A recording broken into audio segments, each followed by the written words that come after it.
पंडित नेहरू के द्वारा लिखे गए द गंगा लेसन के आखिरी भाग को आज हम डिस्कस करेंगे। इससे संबंधित 2 भाग हमने डिस्कस किया है। अगर आप लोगों ने हमारी वो वीडियो नहीं देखी है तो डिस्क्रिप्शन में लिंक होगी, उसकी मदद से ज़रूर देखिए। तो चलिए शुरू करते हैं। पंडित नेहरू आगे क्या कह रहे हैं, चलिए देखते हैं। पंडित नेहरू कह रहे हैं कि एंड दो I have discarded much of past tradition and custom. Discarded means होता है अलग करना, ट्रेडिशन मतलब परंपरा, और कस्टम मीन्स होता है रीति रिवाज। कह रहे हैं कि यद्यपि मैंने खुद को बहुत सारी पुरानी परंपराओं और रीति रिवाजों से अलग कर लिया है, and anxious that India should rid herself of all shackle that bind.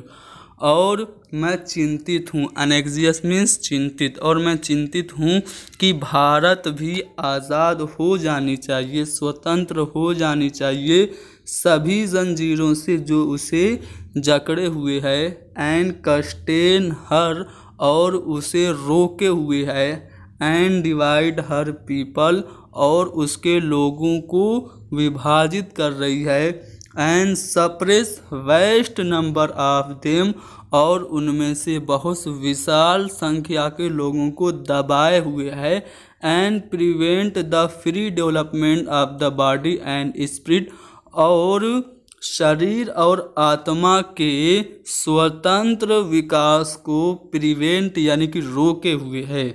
फिर से देखते हैं शुरू से।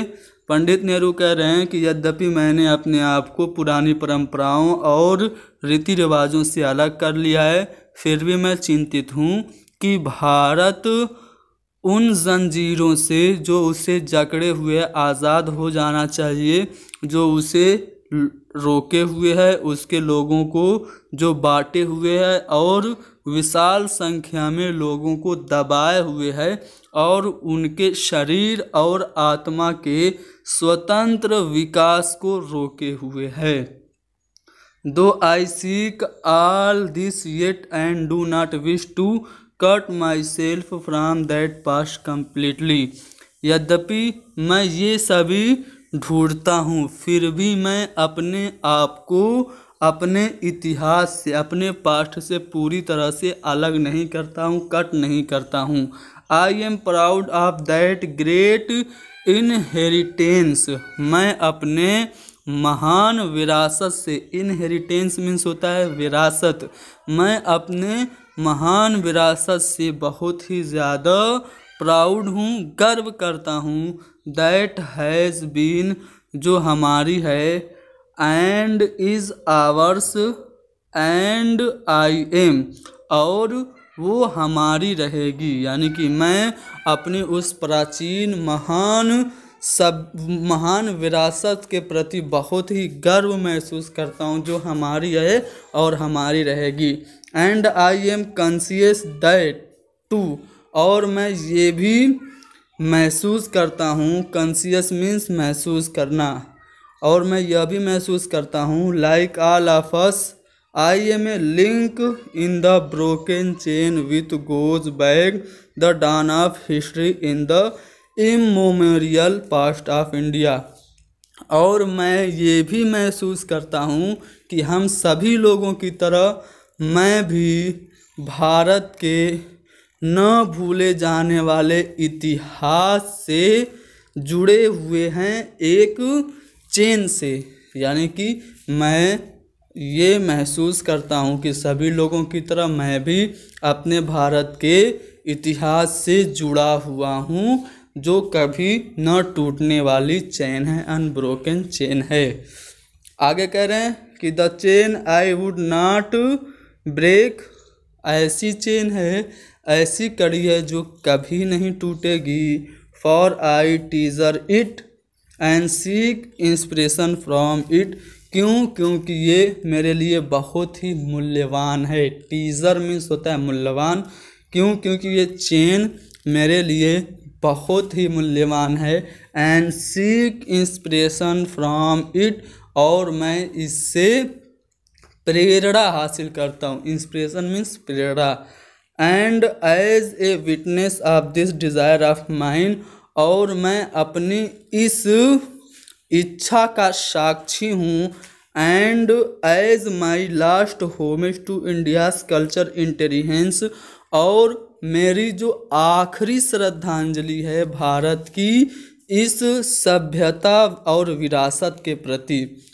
फिर से सुनिए क्या कह रहे हैं, पंडित नेहरू कह रहे हैं कि मैं अपनी इस भारत की संस्कृति और विरासत के प्रति श्रद्धांजलि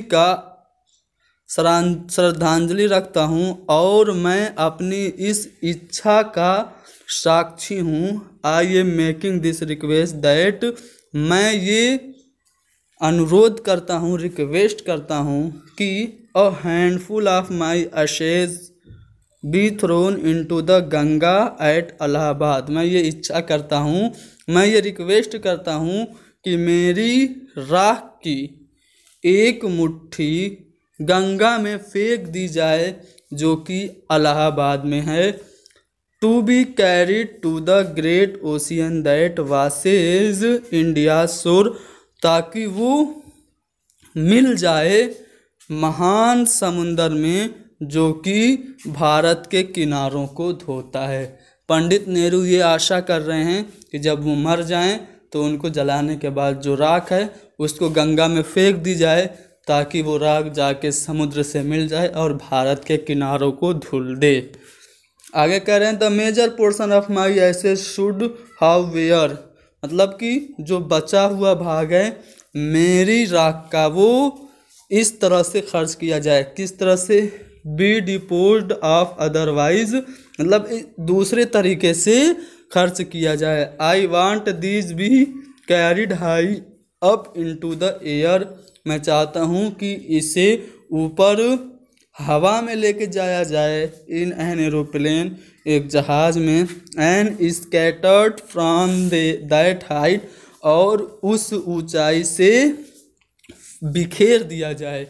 पंडित नेहरू कह रहे हैं कि जो बची हुई मेरी राख होगी उसको इस तरह से खर्च किया जाए कि ऊपर एरोप्लेन की मदद से हवा में लेके जाया जाए और उस ऊंचाई से बिखेर दिया जाए। Where the peasant, peasant means होता है फार्मर यानी किसान, और जहाँ पे किसान काम करते हैं भारत के, एंड टॉयल और परिश्रम करते हैं, और मेरी राख को आसमान पर हवाई जहाज से ले जाके इस तरह से बिखेर दिया जाए, उस खेत में बिखेर दिया जाए जहाँ पे भारत के किसान परिश्रम करते हैं, so that they might mingle with the dust and soil of India, और इस तरह से वो राख भारत की धूल और मिट्टी में मिल जाए, मिंगल यानी कि मिल जाए, and become a indistinguishable part of India, और ये भारत के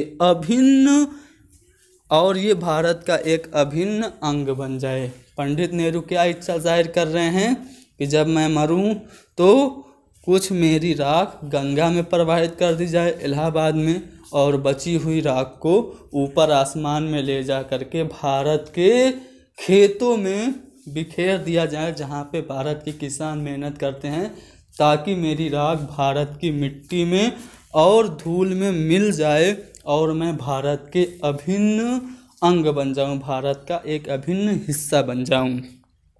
आगे कर रहे हैं I have written this will and testament, और मैंने ये इच्छा और ये इच्छा पत्र लिखा है इन न्यू दिल्ली में, नई दिल्ली में, on the 21st day of June, 21 जून को, इन द ईयर 1954, साल 1954 में। पंडित नेहरू ने ये जो इच्छा पत्र लिखा था, कब लिखा था वो बता रहे हैं कि मैंने ये इच्छा और ये इच्छा पत्र न्यू दिल्ली में 21 जून 1954 को लिखा है। तो यहाँ पे ये जो लेसन है वो हो रहा है ख़त्म। इससे रिलेटेड जितने भी क्वेश्चन आंसर हैं उसको हम आप लोगों को कराएंगे ग्रुप में। वीडियो को ज़्यादा से ज़्यादा शेयर करें। Thank you very much.